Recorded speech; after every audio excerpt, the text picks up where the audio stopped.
so I just have to say, I knew that the Loudon ladies here, you guys are very hip, so I knew I could wear my leather jacket. I'm also in a little bit of a fighting mood as well, because tonight the teachers union sent out an email to all the parents in Stafford County to show up on Tuesday and tell those board of supervisors that they need to raise taxes because we need more money. We don't have enough money for schools. Does that sound familiar?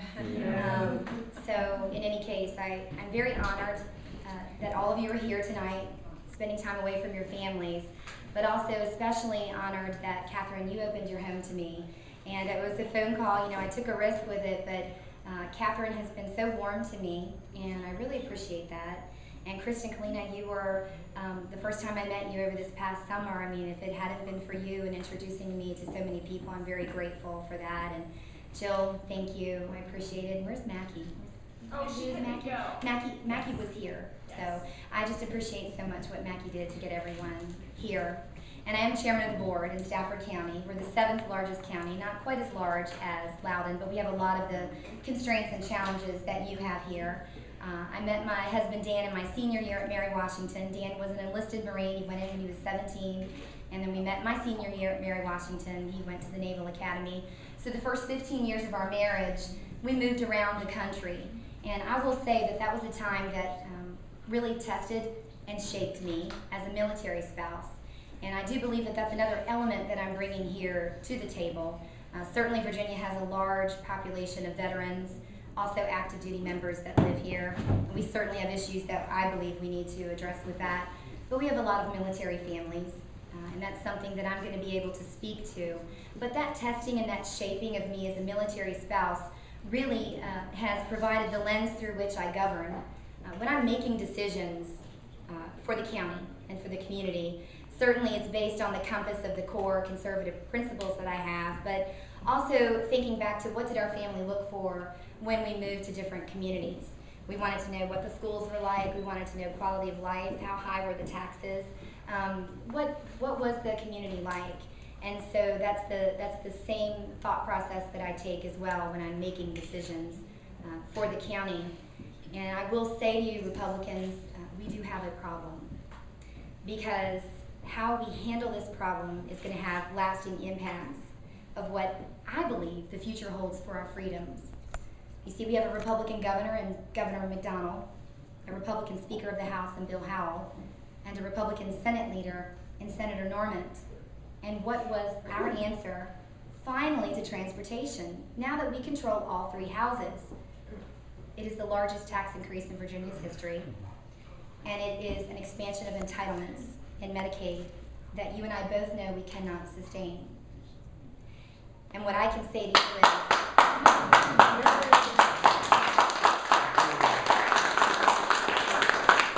you is, if we as Republicans, if that's what we have to offer, then why would we ever win another election? And what's the point? And I'm traveling around the state, and a lot of our Republicans are demoralized. But I want them to have hope and take hope, because there are leaders that are willing to step up and to speak out. And I am one of them, and I have pushed back very hard on this tax increase and taken a bold position on it that sometimes is not comfortable when you have to point out to your friends that you're wrong. But if you're committed to principles, then you stay committed to the principles. And why does it matter? Why does a limited government matter? Well, how many government officials do you know, really, that are willing to vote themselves less power? Because the bigger the budget, the bigger the bureaucracy, and the more personnel, the more power and control that elected official has. But a limited government, I believe, keeps the power where it should be, and that's with you, the people, so that you can make decisions for yourself and for your family. And how we as Republicans are relating and engaging to the culture right now, we are tone deaf. Because we are insisting, this is where the culture is. And the culture says, no, this is where we are. See, what we should be doing is engaging the culture, persuading the culture, because we are right on these issues. But instead, what our Republicans are doing is they're afraid of the PR war, and they're thinking about their next election. But for me, I don't have that fear of a loss. I don't have the fear of the next election. But I do have something that I'm fighting for. As a mother of 2 children, I fear for their loss of freedom. And what I see with every tax that is levied, I see a freedom taken away from you to make a decision. With every decision by the government to expand government's power, it's taking away your freedom to make decisions for yourself and for your family. These freedoms, I believe, that true liberty allows us to be everything that God intended us to be. So my core battle in this and in doing this is not because I want to be someone, but it's because I want to do something. And I can point to a specific record where limited government, conservative government, has worked. In Stafford County, the first thing we did in our board, the Republican majority, we cut our pay by 25%. We eliminated an onerous business tax called B-Poll. We're the largest county to not charge this tax. For 3 years in a row, during a recession, we have cut overall real estate taxes. 3 years in a row. We took our general administration staff down to 2004 levels. You're going to hear from some of my opponents that they've cut positions, but there are some semantics in that. You can eliminate vacancies, or you can say you cut what the proposed budget was. I'm talking about real cuts. We now employ more public safety employees than non-public safety or than general government employees. Because if you believe that government exists to secure and defend our right to life, to liberty, and to pursuit of happiness, then what you believe should then be reflected in your budget. And that's what's missing in this whole debate with the state, and certainly at the federal level.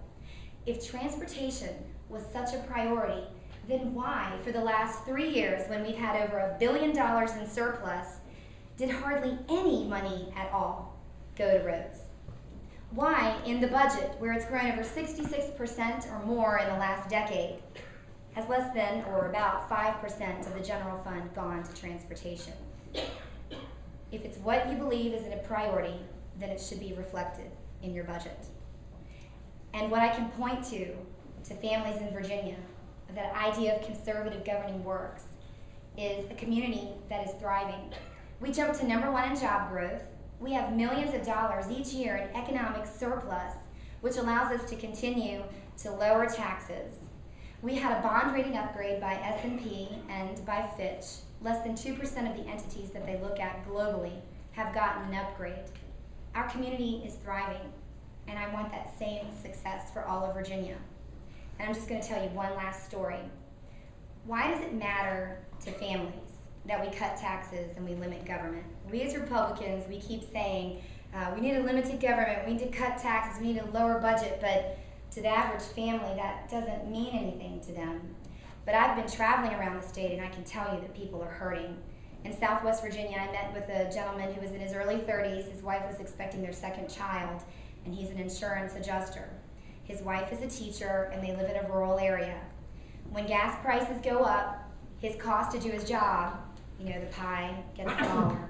Payroll taxes that President Obama just reinstated, the pie got smaller. The local board of supervisors raised property taxes, the pie got smaller.